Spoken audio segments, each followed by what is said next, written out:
Well, it's already been nearly 3 weeks since Ascension Seton hospitals had a ransomware attack, and as a result, computer systems are still down.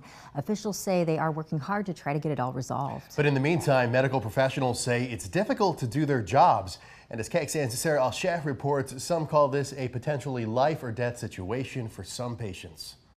How would you sum up the last 20 days? Fearful, defeated. Going into work in tears, afraid of possible mistakes. People's lives are at risk. This woman who asked us to hide her identity says that's how she feels working in the emergency department at an Ascension hospital in Central Texas. On May 8th, the company announced an investigation into cybersecurity concerns. Officials later called it a ransomware attack. Everything is on paper because the computer system is completely gone right now. Electronic health records and systems to order certain tests, procedures, and medications unavailable. Taking 3-4 hours to get basic lab work back. We could have patients that could be very ill, but we may not know. Putting pressure on nurses to provide both medical care and clerical work, leading to some mistakes. We're talking patients' birthdays are wrong, their names are wrong, orders are being misread. Ascension said it, quote, continues to work around the clock with industry-leading cybersecurity experts to safely restore operations across our network. Ransomware is where bad actors are trying to extort you to get money. Often will encrypt your files or they'll steal your data. Ken Dunham, cyber threat director at Qualys, a cybersecurity company, says reports showed last year over 2,000 hospitals in the U.S.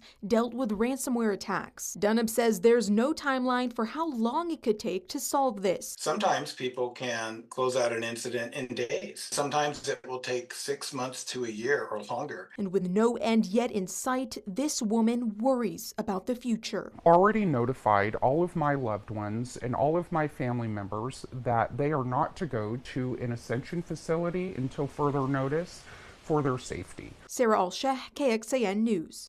And there has already been at least one lawsuit filed as a result of all this. Earlier this month, a former patient filed a lawsuit claiming her information was compromised following that ransomware attack. Now, when asked about the lawsuit, Ascension told KXAN if it determines sensitive data was potentially exfiltrated or accessed, it will notify and support the affected individuals in accordance with all relevant regulatory and legal obligations.